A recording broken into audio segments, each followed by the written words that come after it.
जो 23 फरवरी से एक उत्सव प्रारंभ होने जा रहा है वो बहुत विशाल उत्सव है। वैसे शिवरात्रि के दिन वो पूर्ण होगा। शिवरात्रि पे शिव पुराण की कथा भी आप सुनेंगे। 23 फरवरी से लेके 1 मार्च तक पूरा शिव पुराण की कथा होगी।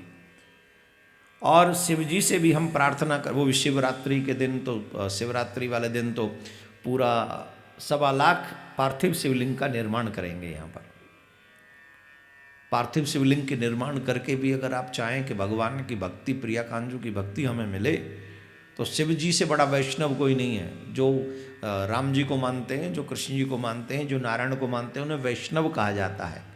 तो इन सब में श्रेष्ठ कौन, वैष्णव सबसे श्रेष्ठ कौन है? बोले वैष्णवानाम शंभो, श्रेष्ठ वैष्णव बाबा भोलेनाथ ही।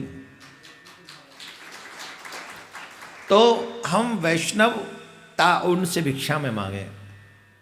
पूरे शिव पुराण की कथा को हम लोग 23 फरवरी से 1 मार्च तक सुने और 1 मार्च को पार्थिव शिवलिंग का निर्माण करें। बहुत महात्मा है। भगवान श्री राम ने भी पार्थिव शिवलिंग की पूजा रामेश्वरम में की है। तो इसलिए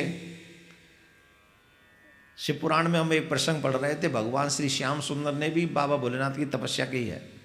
शिव पुराण में सुनाएंगे आपको। काय के लिए? बोले पुत्र प्राप्ति के लिए। तो ये सब कथा हम आपको बाद में शिव पुराण में ही सुनाएंगे, अभी नहीं। तो अब ये 2 नहीं है, शिव जी, कृष्ण जी, राम जी, ये 4 नहीं है, एक ही है।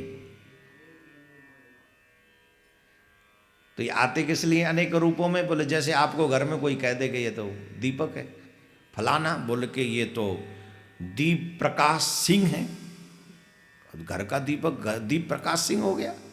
और आगे चले गए तो वहाँ कोई मित्र किसी और ही नाम दीपू है। पर आप 3 थोड़ी हो, आप तो एक ही हो। तो वैसे ही ये त्रिदेव चाहे कितने भी नामों से हम उनको जाने, पर वो 10 नहीं है, वो एक ही है। अलग अलग रूप, अलग अलग नाम से जाने जाते हैं। तो शिवरात्रि पे एक बहुत विशाल आयोजन हो रहा है और संयोग से इस शरीर को 25 वर्ष पूरे हो रहे हैं। आध्यात्मिक यात्रा को शिवरात्रि के दिन 25 वर्ष हो जाएंगे।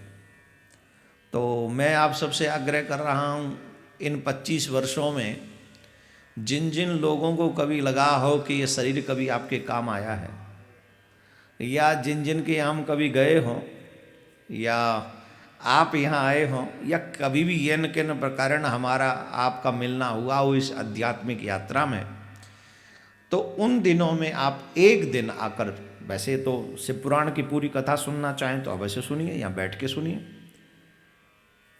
आपके नाम से, या जो भी पूजा पाठ होगा, या पार्थिव शिवलिंग का निर्माण करना चाहें वो भी कीजिए, नहीं तो आके कथा सुनिए।